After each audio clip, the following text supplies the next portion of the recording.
everyone. Today we are going to be learning different settings in our emails that can help us to keep our emails secure. So, in this particular tutorial, we are going to be checking out privacy and security settings and also the details of where our emails are logged in. So we are going to begin by finding out where our emails have been logged in, verifying the IP addresses and also the kind of devices that they are logged in into.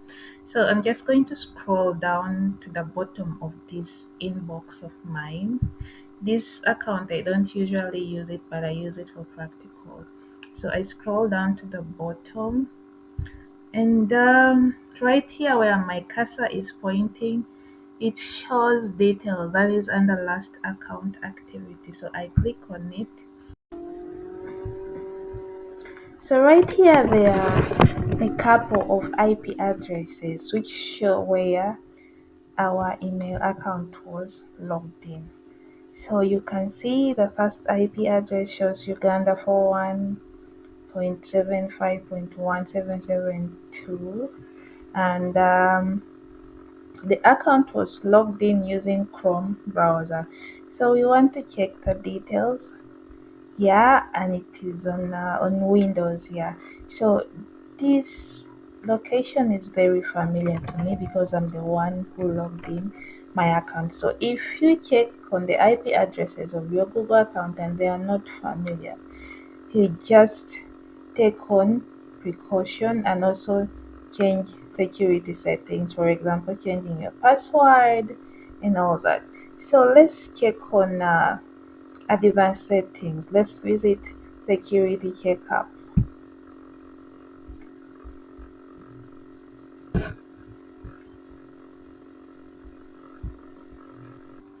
and then it shows your devices where you sign in, recent security activity, sign in and recovery, third party connection. So we want to find out the devices where our email account has been logged in. So I just click right here on the first option and it shows the computers and also the phones, and here it shows my current session is in Google Chrome, and that is true. And then also on October 10th I was logged in on Google Chrome, and then right down here it shows that there is one session on an Android phone, and that is Galaxy A of F04A. And so if you check this particular part of devices and you're not familiar with this, you have to log out. So let's take for example this phone, this Android phone is not familiar to me. So I just click right here where this arrow is. I click on it and then they'll ask me to enter my account password to be sure that I am the one who wants to remove this particular device. So what I'm going to do is to enter my email account password and then I click next.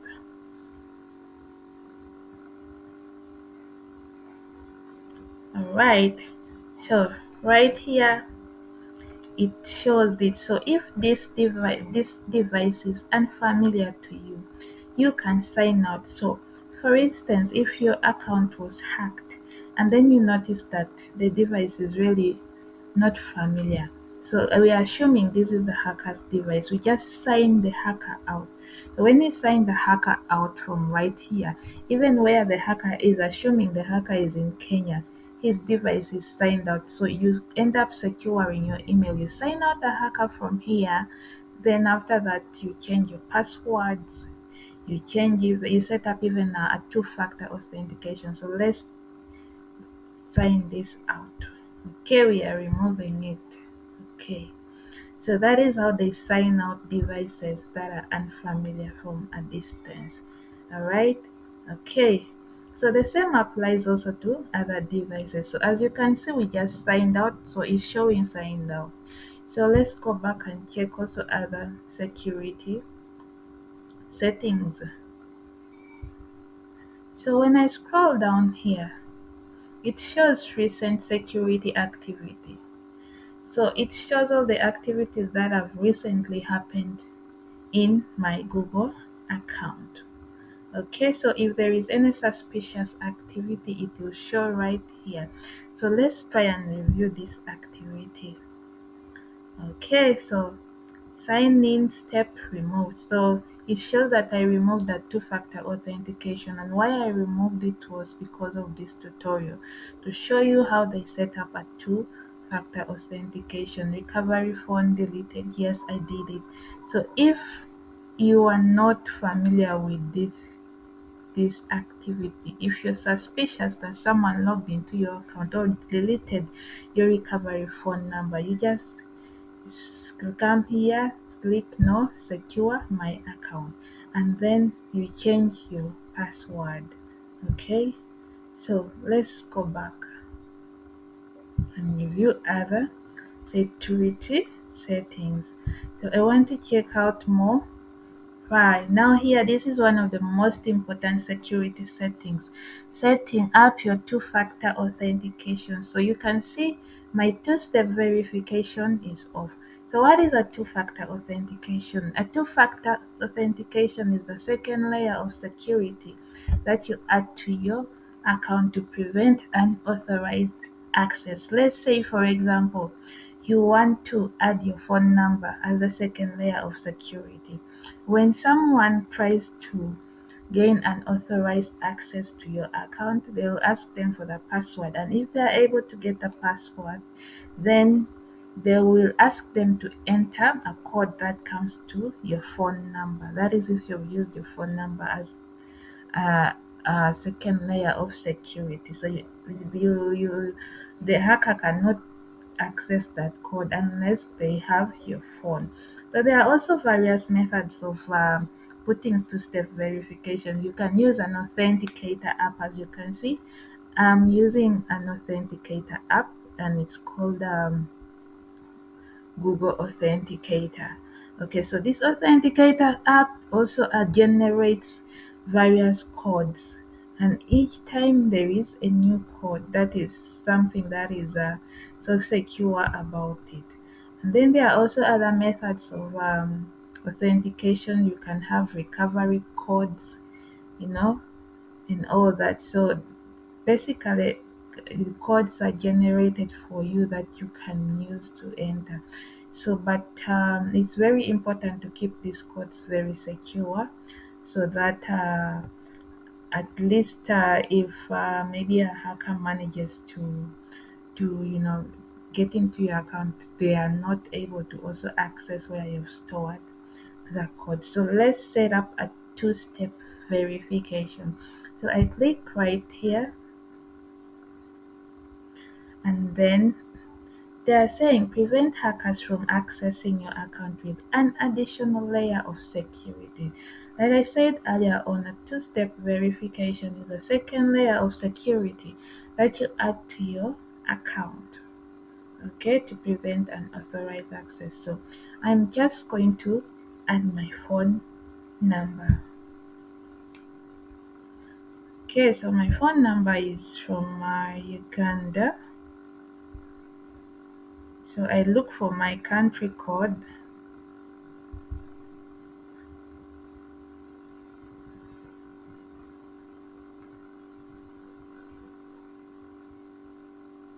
Right, here we are.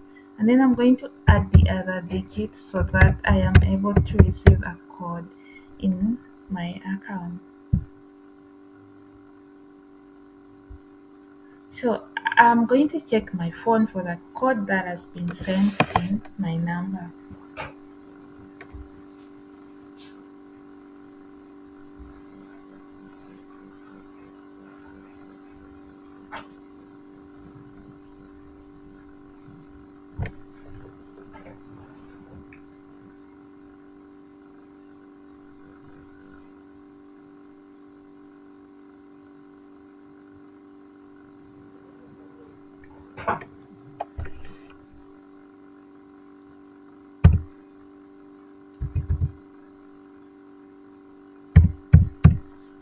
Okay, so that is the code that was sent to my phone number. So I'm just going to verify it. Right. So this two-step verification has been turned on. So that is done. So that is how you can set up a two-step verification with your phone number. Okay. Now there is also what they call a Google prompt. So if you're signed in into another device, um, the Google prompt will be signed on. But just because we are on signed out my phone, so the Google prompt is not on. So that one usually comes in automatically. Yes. And then there is also provision of backup codes. You can get a set of backup codes, but you have to secure these backup codes. You probably keep it in an encrypted drive or something.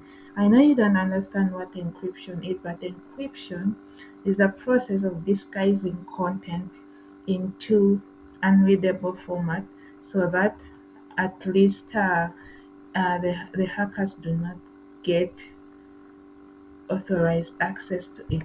So how do you manage to get backup codes? So you click right here and then you click get backup codes. And so now these are the sets of codes that have been generated for you. There's a provision for you to print the codes, but I wouldn't advise that because if someone has access to your documents, then they are able to print the codes. But then you can download the codes right here. Okay, so when you download it, make sure that you store this code in a secure document. Okay, yeah. So that is how they generate codes. So whenever they ask for maybe a second layer of security, when you're logging into your account, you either receive the code through your phone number or enter the backup codes that have been provided. So let's get back and check on other security settings.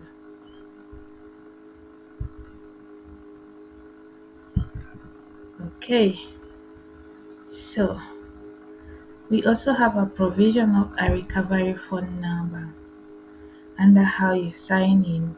So there is also a recovery phone number. Let's say, for example, something was done to your account, a compromise happened. Google will usually ask for a recovery phone number. So we want to add a recovery phone number right here. So let's add a recovery phone number and we can try the first one. Click next and then we get the code. So again, let's wait for the code to come to my phone number.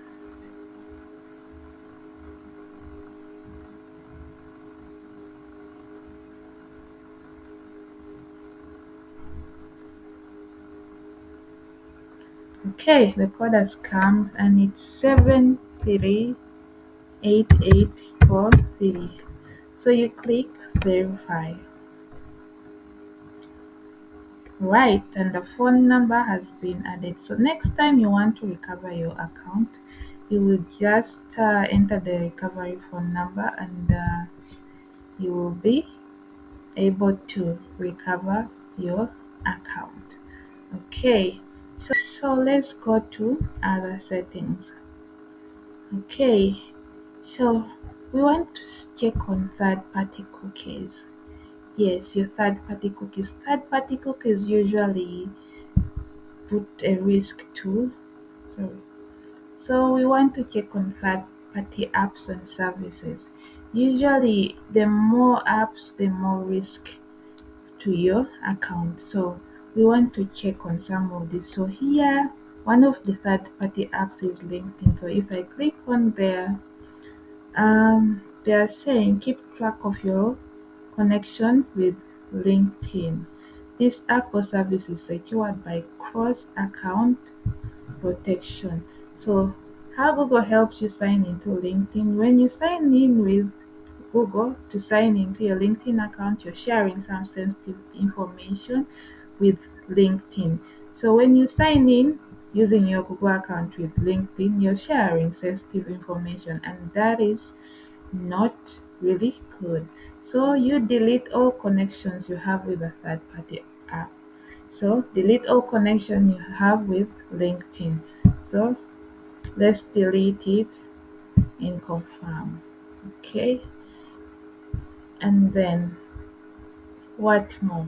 Now, one of the dangers of using Google to log into third-party apps is that sometimes the app itself may be safe, but then if someone manages to, for example, log into your Gmail account, then they are able to also access the other accounts that has used Gmail to log in.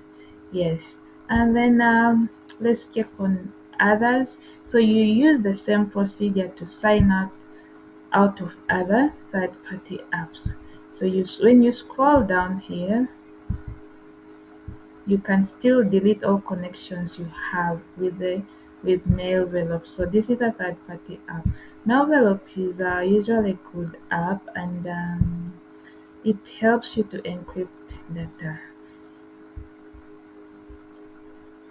Okay, so do the same to the other apps. Okay, and then when we scroll down, so enhance safe browsing for your account.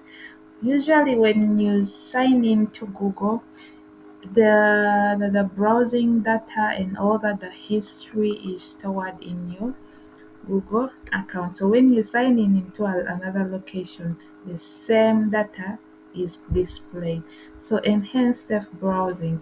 If you want to browse safely, for example, be free from dangerous websites, downloads, and all that, you turn on enhanced browsing so that, for example, if you visit the website which is unsafe, you get an alert that the website is unsafe. Then also a password manager.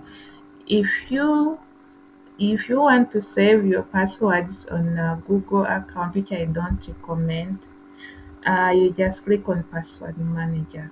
So why don't I recommend saving your password on Google account? Have you ever tried to log into your account using another device, and then Google says that use your saved password? That is actually the password manager, and it's not healthy. So after reviewing the security settings, we want to check on data and privacy. So right here where my cursor is, I click on data and privacy. So when you look at data and privacy, they are saying take the privacy checkup and choose the settings that are right for you. So things you've done and places you've been. Your options for history adds personalization. You discover the things you've searched for. Now history settings, web and app activities on, location history is paused. That is because I turned off my location. So it's always important to turn off your location. Okay? See and delete your history anytime. Maps timeline, YouTube watch and search history. So let's try and click on Maps timeline and see what happens.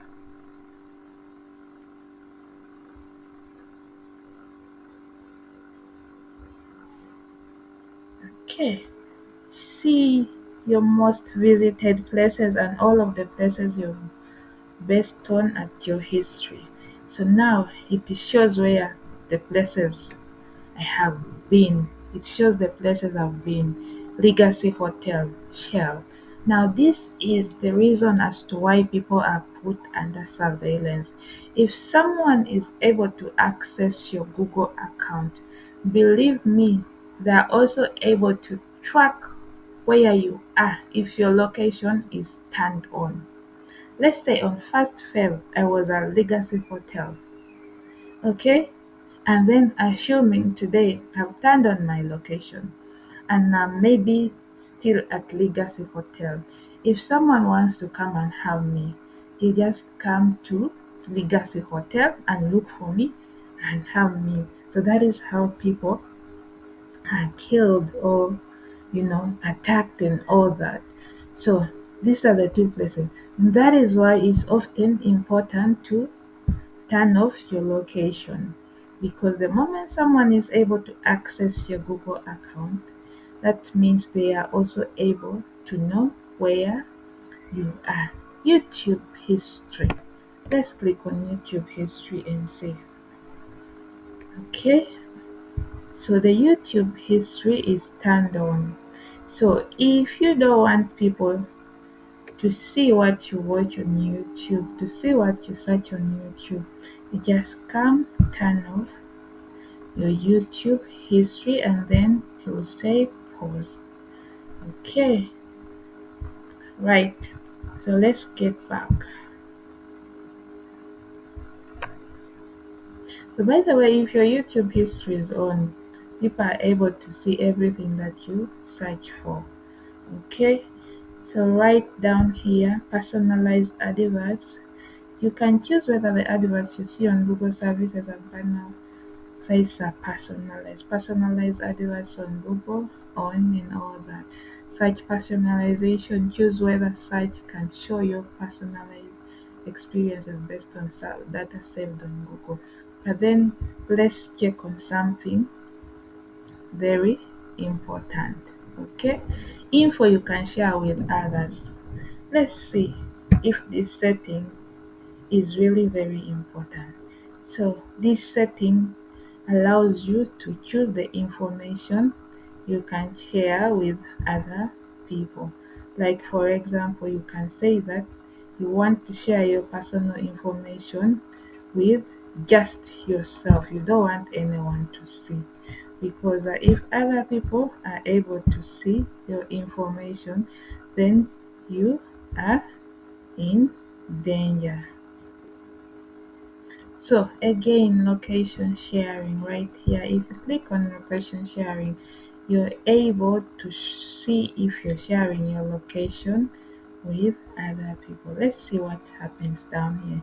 You can disable location sharing from this page, but you can only start sharing your location from your mobile device.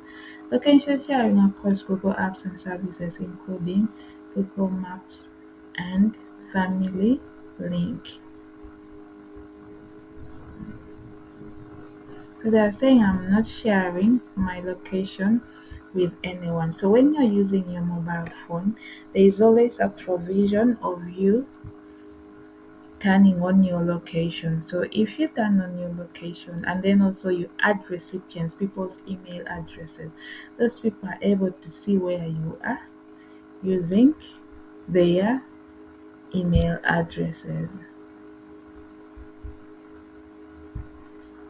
Okay, so when we scroll down furthermore, there is a provision of apps and services, content saved from Google services, a summary of your services and data. Let's see there.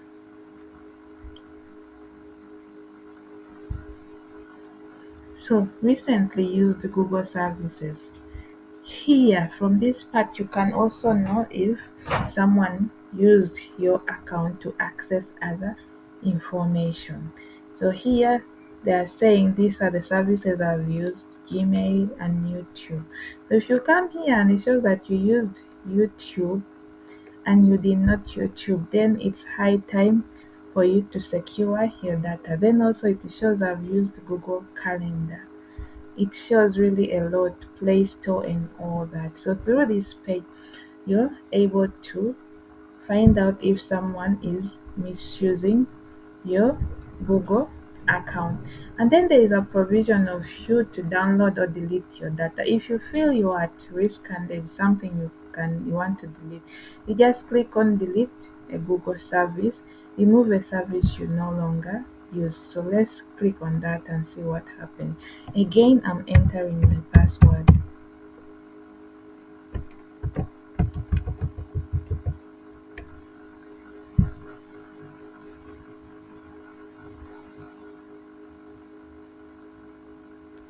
Okay, so here you can delete your data. This setting is also very important if you search for something and you think someone is monitoring you and they will discover. You just come right here and delete data. So let's see. Let's delete YouTube. Okay. So by the way, you have to be very careful with this setting because if you're using your YouTube account to, for example, create channels and all that, you will be able to delete it from here. So don't delete things anyhow. And then also you can delete all the data of your Gmail account through here, but I don't want to because I don't want to lose the data in my inbox.